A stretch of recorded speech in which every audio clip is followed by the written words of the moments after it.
क्यों नहीं चाहते कि खत्म हो। और रसिया को सबसे बड़ा लॉस जो हुआ है वो फिनलैंड को नाटो में शामिल होने से हुआ है। तो देखिए, नाटो एक नॉर्थ अटलांटिक ट्रीटी ऑर्गेनाइजेशन है, ये एक सैनिक संगठन है, इसको फ्रेंच भाषा में उल्टा बोलते हैं, ओटान कहते हैं। तो जब भी कभी नाटो देखिएगा तो ओटान आएगा। तो इसका पूरा हिस्ट्री देखते हैं सेकेंड वर्ल्ड वॉर से पहले से। देखिए, जब द्वितीय विश्व युद्ध चल रहा था, वार सेकेंड वर्ल्ड वॉर 1939 से 1945 के बीच में, तो इस दौरान पूरी यूरोप की अर्थव्यवस्था तबाह हो गई थी। यूरोप लगभग एकदम भुखमरी के कगार पे चला गया था, तो यूरोप तहस नहस हो गया था। इसी बीच जर्मनी जो था, अब लगभग जर्मनी की हार तय थी, क्योंकि जर्मनी सेकेंड वर्ल्ड वॉर में बहुत कूद रहा था, लेकिन जर्मनी की हार लगभग तय समझ रही थी। और ये जो हिटलर है, हिटलर के मरने के 4 महीना पहले ही फरवरी 1945 में ये डिसाइड हो गया कि अब जर्मनी हार जाएगा। तो जर्मनी पर किसका अधिकार होगा, इसकी बैठक हो रही थी यूक्रेन के शहर याल्टा में। यही यूक्रेन जहां मार हो रहा है, इस का इतिहास है, मारधार से भरा हुआ है। तो यहाँ याल्टा में बैठक हुई। इसमें देखिए, विंस्टन चर्चिल, रूजवेल्ट और स्टालिन आए थे लोग। Winston Churchill Britain, Roosevelt America से, स्टालिन जो आए थे रसिया से। तय ये हुआ कि जर्मनी जैसे ही हारेगा, जर्मनी के टुकड़े कर दिए जाएंगे। एक हिस्सा जर्मनी के ले जाएगा रसिया, एक हिस्सा ले जाएगा फ्रांस, एक हिस्सा ले जाएगा ब्रिटेन और एक हिस्सा ले जाएगा अमेरिका। यानी देखिए, जर्मनी के 4 टुकड़े कर दिए जाएंगे। ये अंग्रेजों का इतिहास है, जहां भी गए हैं वहां टुकड़ा टुकड़ा करके गए हैं। हम लोग को देखिए, इंडिया को बांग्लादेश, म्यांमार, भारत, पाकिस्तान, अफगानिस्तान धज्जी उड़ा के चल गया सब। तो ये याल्टा पैक्ट में हो गया। इसके 4 महीने बाद फाइनली हिटलर हार गया और जर्मनी के जैसे हुआ टुकड़े वैसे तोड़ दिए गए जर्मनी को।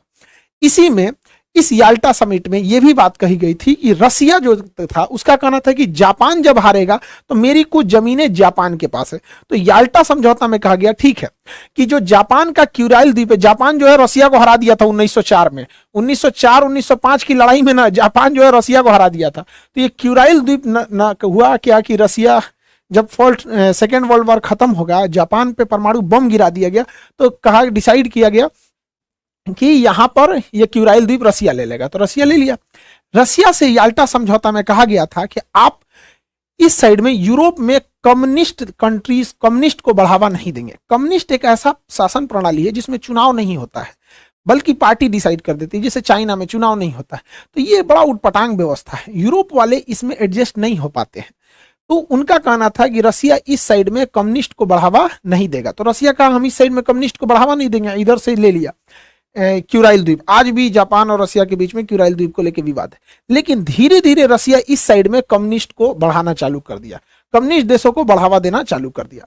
इसका संदेह हो गया उस समय के तत्कालीन जो अमेरिका के राष्ट्रपति थे 1945 में, यहाँ पे ट्रूमैन को आभास हो गया कि इस साइड में ठीक है रसिया उधर चला गया, रसिया भी कम्युनिस्ट है, ये आपका चाइना भी है, उत्तरी कोरिया भी तानाशाह है, कम्युनिस्ट के बराबर ही होते हैं। तो उन्होंने देखा कि रसिया को इस साइड में रोकना बहुत ज्यादा जरूरी है, लेकिन रसिया अपना एग्रेशन करते ही जा रहा था। इसी बीच में फरवरी 1948 में रसिया जो था उस समय सोवियत संघ था, तो रसिया के साथ था एस्टोनिया, लातविया, लिथुआनिया, ये पूरे के पूरे रसिया का ही पार्ट था। सोवियत संघ उस समय union of Soviet socialist Republic, USSR नाम था रसिया का, तो ये सब उसी के साथ थे। ये आपका बेलारूस, यूक्रेन, मोल्डोवा, ये भी रसिया के साथ ही थे, उसका पार्ट था। ये काकेशस देश, जॉर्जिया, आर्मेनिया, अजरबैजान रसिया के साथ था। ये सेंट्रल एशिया के Kazakhstan, Kyrgyzstan, Tajikistan, Turkmenistan, Uzbekistan, ये सब रसिया के साथ थे। तो आप देखिए उस समय रसिया का क्या इतना बड़ा एरिया होता था, ये पूरा का पूरा रसिया था। इसके बावजूद रसिया ने यहां पर उस समय के जो चेकोस्लोवाकिया देश है, फरवरी 1948 में चेकोस्लोवाकिया पर अचानक सेना भेज के तख्ता पलट करा दिया और यहाँ के लोकतंत्र के सरकार को उखाड़ फेंका और यहाँ पर अपनी पिट्ठू सरकार, जैसे इसी के हिसाब से चलने वाली सरकार, कम्युनिस्ट सरकार को यहाँ बैठा दिया। आज चेकोस्लोवाकिया 2 भाग में टूट चुका है, चेक गणराज्य और यहाँ पे स्लोवाकिया। उस समय इसने कब्जा किया। अब यूरोप वालों को डर हो गया कि भैया यहां तक तो खुद का खुद रसिया है, अब ये इसके भी आगे बढ़ेगा तो हम लोग कहां जाएंगे। और उसके अलावे जर्मनी का एक हिस्सा तो रसिया याल्टा समझौते के तहत ही ले चुका था। अब इसके बाद अमेरिका वालों का नींद खुला कि भैया इनको कैसे रोका जाए। तो रसिया क्या था कि अन्य सरकारों को भी लालच देता था कि तुम भी कब्जा कर लो, तुम भी कब्जा कर लो, लोकतंत्र की सरकार को उखाड़ फेंको। इसी बीच अमेरिका को खबर लगी कि रसिया का अगला टारगेट है तुर्की पे कैसे भी कम्युनिस्ट सरकार को लगाना। तो ट्रूमैन जो वहां के राष्ट्रपति थे, उन्हें मार्शल प्लान लगाया। देखिए मार्शल लॉ अलग है, मार्शल प्लान अलग है। इन्होंने मार्शल प्लान लाया अप्रैल 1948 में।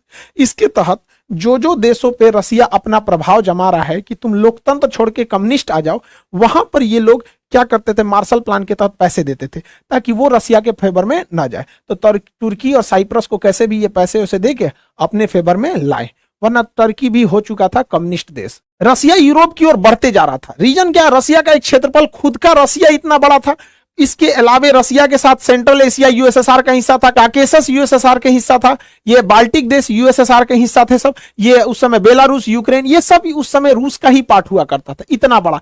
इसके अलावे अब रसिया एंट्री करना चालू किया। तब इन्होंने क्या किया, 4 अप्रैल 1949 को नाटो सेना का गठन किया। जिस समय गठन हुआ उस समय 12 देश थे, वर्तमान में इसमें 31 देश हो चुके हैं। नॉर्थ अटलांटिक ट्रीटी ऑर्गेनाइजेशन, इस संगठन के टोटल 14 अनुच्छेद हैं, 14 आर्टिकल हैं। 14 आर्टिकल में कहा गया है कि इसके देश कैसे कैसे काम करेंगे। इसका 5वां आर्टिकल सबसे खतरनाक है कि इन वर्तमान में जो 31 देश हैं, अगर इस 31 देश में कोई बाहरी देश 31 आपस में मार करे तो कोई दिक्कत नहीं है, ये किसी को मारे तो कोई दिक्कत नहीं है, लेकिन अगर कोई दूसरा देश इनके ऊपर हमला करेगा तो ये 31 मिल के मारेंगे उसको। ये इसका कानून है। इसका मुख्य उद्देश्य क्या था कि रसिया को इस साइड में यूरोप की ओर से चढ़ने से बचाया जाए, वरना ये धीरे धीरे रसिया इधर आ गया था। तो अब आपको तो समझ में आ रहा होगा ना कि नाटो का निर्माण ही हुआ था रसिया के एग्रेशन को रोका जाए, वरना रसिया बहुत तेजी से एक्सपेंड कर रहा था और हर जगह कम्युनिस्ट फैलाते जा रहा था। तो नाटो का गठन 1949 में हो गया। ये एक सैन्य संगठन था। अब रसिया को चारों ओर से रोकना था, तो रसिया को सेंट्रल एशिया से रोकने के लिए, ईस्ट एशिया से रोकने के लिए सेटो बनाया गया, south east Asian treaty organisation, SEATO 1954 में बनाया गया। इसको हथियार, सेटो में मुख्य रूप से किसे शामिल किया गया, तो थाईलैंड को और इधर से फिलीपीन को, और नीचे में ऑस्ट्रेलिया और न्यूजीलैंड, ताकि इधर से ये लोग अमेरिका के फेवर में रहे। और इन्हें हथियार कौन दे रहा था, अमेरिका, ब्रिटेन, फ्रांस।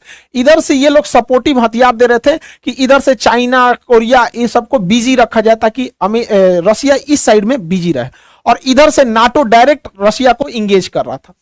अब इन लोगों को लगा कि हम दो ओर से रसिया चाइना को घेरते जा रहे हैं, इधर से घेर रहा है नाटो, इधर से सेटो, नाटो सेटो ना, ये हो गया सेटो साउथ ईस्ट, ये हो गया सेटो और ये हो गया नाटो। अब रसिया को थोड़ा अनबैलेंस लगने लगा कि सोच रहा दोनों खोपड़िया नोच देगा सब। तब अमेरिका शांत बैठने वाला तो है नहीं, इसने इसी बीच में ला दिया एक ठो सेटो, सेंट्रल, सीईटी से सेंट्रल ट्रीटी ऑर्गेनाइजेशन, अगले साल 1955 में सेंट्रल ट्रीटी ऑर्गेनाइजेशन।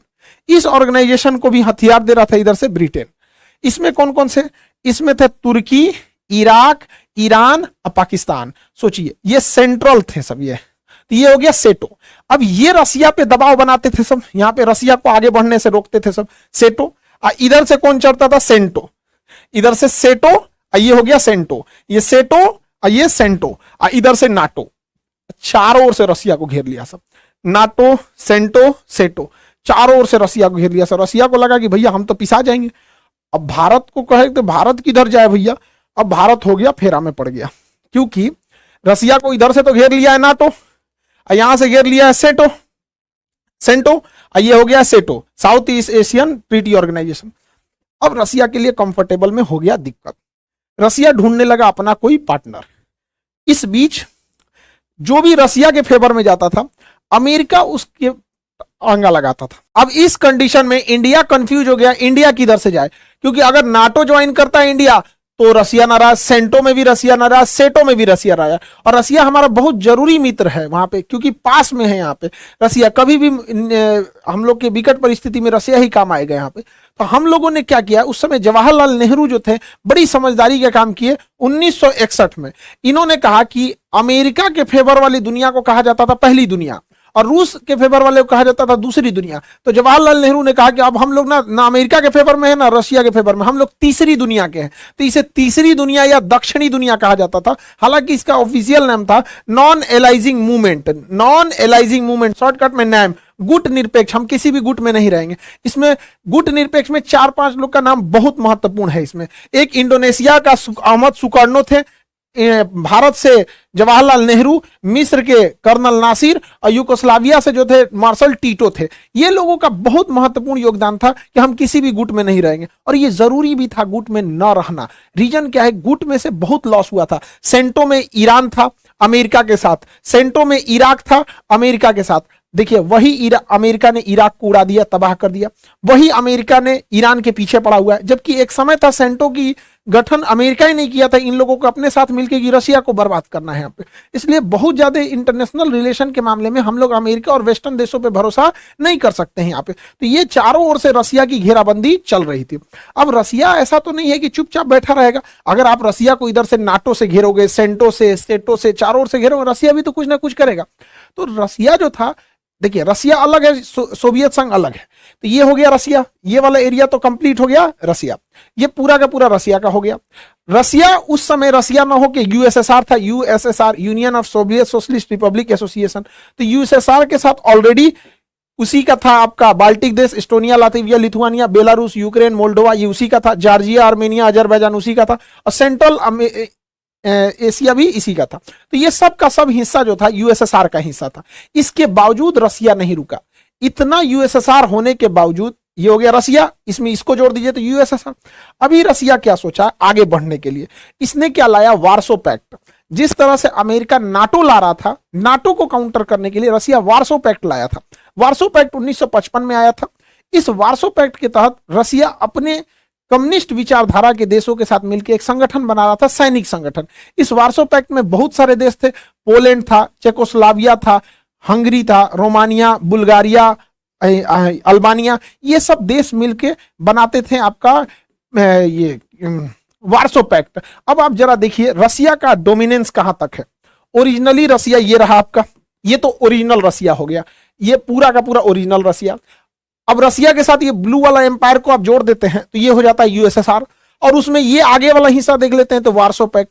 अब आपको समझ में आ रहा होगा कि नाटो कितनी जरूरी हो गई थी इन वेस्टर्न कल्चर के लिए, वरना ये वेस्टर्न को तो खा जाता है पूरा का पूरा रसिया। तो इतना एग्रेसिवली ये रसिया आगे बढ़ रहा था, इतना बड़ा इसका क्षेत्रफल था, रसिया, सोवियत, यूएसएसआर और ये वार्सो पैक्ट। लेकिन धीरे धीरे रसिया जो था वो सोवियत संघ के देशों को संभाल नहीं पाया। रसिया ज्यादा ध्यान दे दिया रूस पे, उससे कम ध्यान दिया उसने इस सोवियत संघ पे, उससे भी कम ध्यान दिया वार्सो पैक्ट पे। तो वार्सो पैक्ट के लोगों को लगा कि हम रसियन भाषा नहीं सीख पा रहे हैं, ज्यादा विकास रसिया का, और हम क्यों नहीं वार्सो पैक्ट से अलग हो जाए। इसमें अमेरिका ने भी साथ दिया कि भाई हमारे साथ आओगे, नई टेक्नोलॉजी आएगी, भाषा सीखने में इजी है, कल्चर सीखने में इजी है, लोकतंत्र के देश हैं, खुल के विरोध कर सकते हो, इसमें विरोध करोगे तो मराइए जाओगे, विरोध नहीं कर सकते, वोट नहीं डाल सकते हो, सरकार नहीं चेंज कर सकते।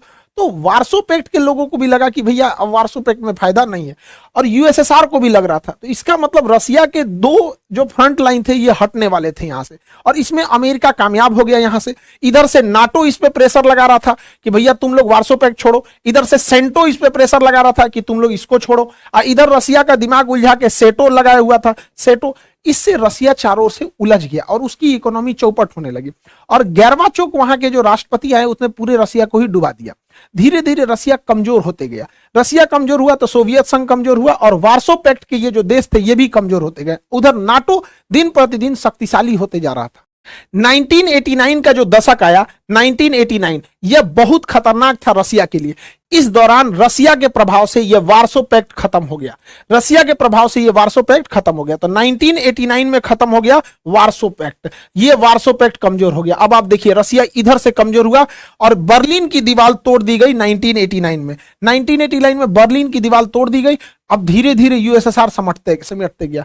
दूसरा झटका क्या लगा यहां पर, यह वार्सो पैक्ट टूट गया, सारे देश कम्युनिस्ट छोड़ के धीरे धीरे वहां पर लोकतंत्र आने लगा, क्योंकि लोकतंत्र में सबको अच्छा लगता है। उसके बाद रसिया के लिए खतरनाक दिन आता है 1991, 1991। फाइनली रसिया के साथ जितने सोवियत संघ के देश थे वो टूटने लगे। सब इधर से टूटे, सब लातविया, एस्टोनिया, लातविया, लिथुआनिया, ये तीनों देश के लोग हाथ पकड़ के एक साथ खड़े हो गए थे, गाना गाते थे लोग। 3 देश तक लाइन लगाया था, सब सिंगिंग रिवॉल्यूशन कहा जाता है। एस्टोनिया, लातविया, लिथुआनिया ये कहे सब कि हम लोकतंत्र चाहते हैं, रूस के दबाव में नहीं रहेंगे, रूस से अलग होते हैं, हम अपना स्वतंत्र देश बनाते हैं। Estonia, Latvia, Lithuania, Belarus, Ukraine, Moldova, Georgia, Armenia, Azerbaijan, Kazakhstan, Kyrgyzstan, Tajikistan, Turkmenistan, Uzbekistan, ये सब के सब टूट गए सब, और हो गया, बच गया 1991 में इतना छोटा सा रसिया।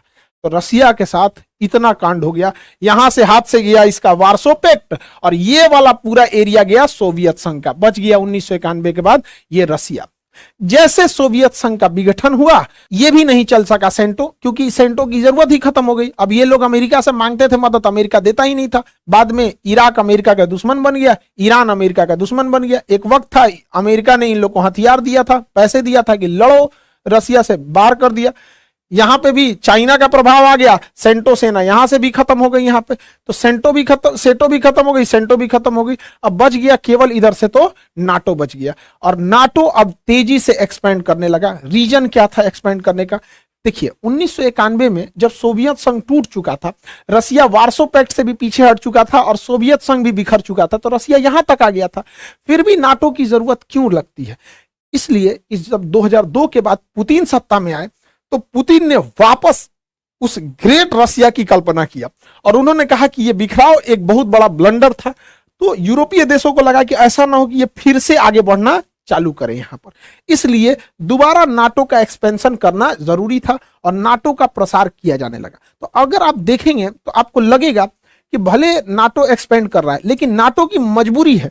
रसिया इतना एग्रेसिवली बढ़ रहा था कि यूरोप को तो कचल देता हो। इसी बीच 2014 में एक घटना होती है, यही यूक्रेन, इस ससुरा बहुत खचरई कर रहा था। तो यूक्रेन जो था वो कह रहा था कि हम रसिया के प्रभाव से मुक्त होना चाहते हैं और यूरोपीय यूनियन का सदस्य बनना चाहते हैं, ताकि वो इस पूरे देशों में अपना सामान बेच सके, यहां से ज्यादा कनेक्टिविटी हो सके। उस समय पुतिन का कहना था कि रूस के प्रभाव से तुम जा रहे हो यूरोपीय यूनियन में, लेकिन बाद में तुम नाटो में चले जाओगे। और नाटो में जाने का एक लॉस ये है कि नाटो के 31 देश एक दूसरे के सैन्य ठिकानों का यूज कर सकते हैं।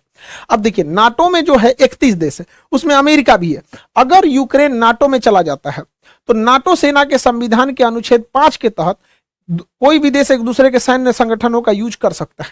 तो यूक्रेन की सीमा तक अमेरिका की फौज आ जाएगी। अब बताइए रूस क्यों ना चिंतित हो कि यूक्रेन अगर चला गया नाटो में तो नाटो की सेना कहां तक आ जाएगी? रूस की सरहद तक आ जाएगी। तो उस समय 2014 में पुतिन ने काफी समझाया था, लेकिन यूक्रेन कहा कि ना हम जइबे करेंगे यूरोपीय यूनियन में। तो यूक्रेन का एक निचला भाग जिसका नाम क्रीमिया था, 2014 में रसिया ने क्रीमिया पे अधिकार कर लिया और कहा कि यह क्रीमिया रसिया का हो गया। तो ये तो यूरोपीय यूनियन में चले गए और यह साबित सही हुआ। पुतिन ने कहा था कि शुरुआत में ये जा रहे हैं यूरोपीय यूनियन में, बाद में चले जाएगा ये नाटो में, और वही हुआ। जैसे आए 2020 से ही जेलेंस्की, अब इन लोग को लगने लगा कि भैया हमारा देश है, क्रीमिया तुमने कैसे ले लिया? क्रीमिया कैसे ले लिया? हमारा देश है, हम चाहे अपने देश को नाटो में ले जाए या कहीं ले जाए, हम यूरोपीय यूनियन में आ चुके हैं, अब हमको नाटो का भी सदस्य बनाया जाए। अभी ससुरा सोचिए रहा था कि बनाया जाए कि नहीं बनाया जाए, तब तोड़ मार दिया पुतिन हमला करके यूक्रेन। ससुरा तो नहीं, तुम जब सदस्य बनेगा तब ना आर्टिकल 5 लगेगा और बाकी तुमको बचाने आएंगे। अभी कोई इसको बचाने नहीं आ रहा। और यूक्रेन को केवल ऐसे ही हथियार प्रोवाइड कराए जा रहे हैं जिससे यूक्रेन केवल अपनी सुरक्षा कर सके, क्योंकि नाटो और पश्चिमी देश भी यही चाहते हैं कि रूस इसी में उलझा रहे और बाकी ये लोग विकास का काम करते रहें। देखिए 1 साल से लड़ाई हो रही है, हमारा देश भी बहुत तरक्की कर रहा है। मोदी जी कभी ऑस्ट्रेलिया जा रहे हैं, जापान जा रहे हैं, अमेरिका जा रहे हैं, मिस्र जा रहे हैं, लेकिन जरा रूस को देखिए 1 साल से उलझा हुआ है। अगर उसको 10 साल ये लोग उलझा देंगे तो रूस बहुत पीछे चला जाएगा।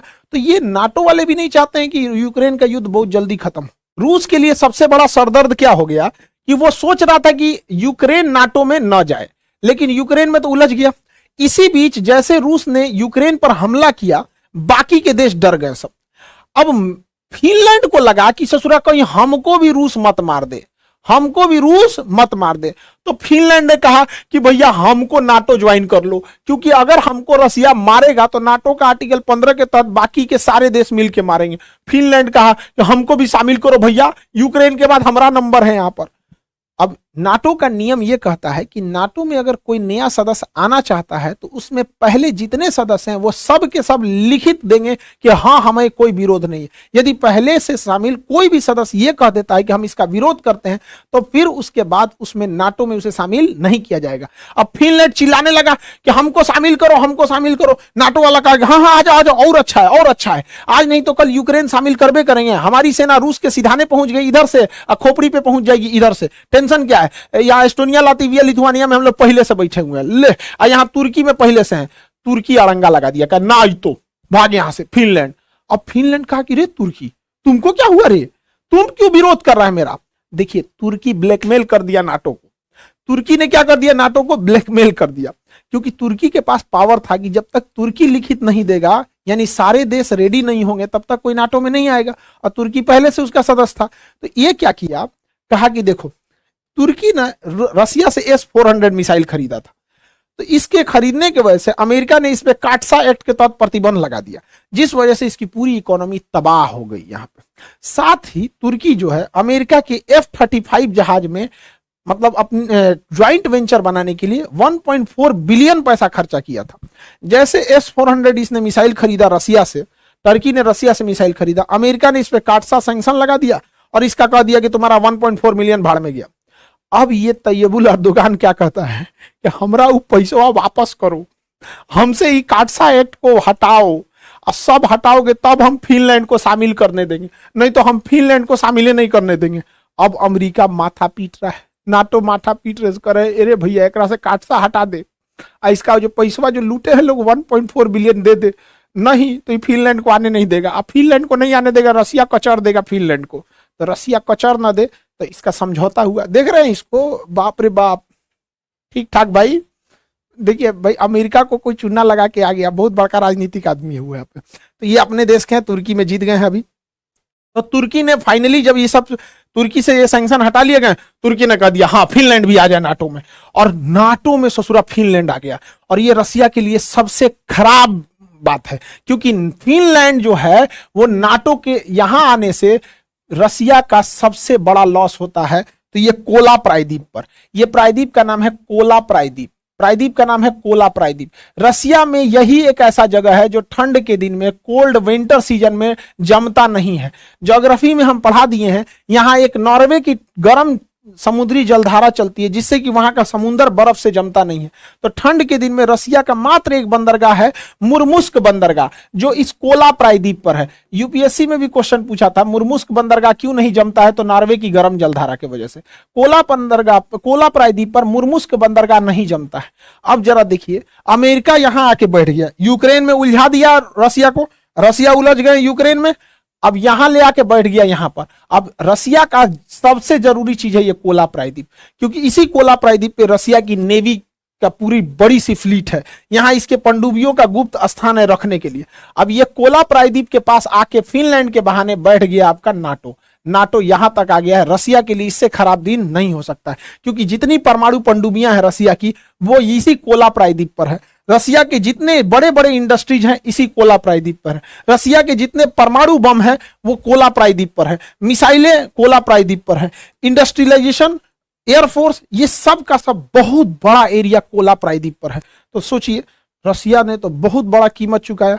रसिया को लगा था कि हम ये यूक्रेन निपटाएंगे, यूक्रेन निपटेला के चक्कर में यूक्रेन तो हुआ नहीं कुछ, ससुरा उल्टे फिनलैंड हाथ से निकल गया और ये कोला प्रायद्वीप पे चला आया। यहाँ पे बहुत बुरा बात है ये इसके लिए, यहाँ पे रसिया के लिए। तो खैर अब ये विश्व नीति है। अब नाटो यही नहीं रुका, नाटो कहता है नाटो को और बड़ा बनाया जाए, नाटो प्लस। क्या बनाया जाए? नाटो प्लस, मतलब नाटो में और को जोड़ा जाए, नाटो प्लस। नाटो में पहले प्लस में कौन कौन शामिल है? पहले से इजराइल शामिल है, साउथ अफ्रीका, साउथ कोरिया शामिल है, जापान शामिल है, ऑस्ट्रेलिया और न्यूजीलैंड शामिल है, यानी पहले से ही 5 गो देश शामिल है। अब उसका कहना है नाटो प्लस में भारत को भी शामिल किया जाए, भारत को भी शामिल किया जाए। अरे भैया हमको शामिल नहीं होना है, एस जयशंकर साहब भी मना कर दिए, नहीं शामिल होना है। काहे? क्योंकि नाटो के 14 गो आर्टिकल में से 5वां आर्टिकल कहता है कि अगर इन नाटो के 31 देश में से, नाटो के 31 देश में से किसी पे हमला होगा तो बाकी सब मारने चलेगा। अरे ससुरा तो नहीं, हम लोग को मार करना ही नहीं है। हाई 31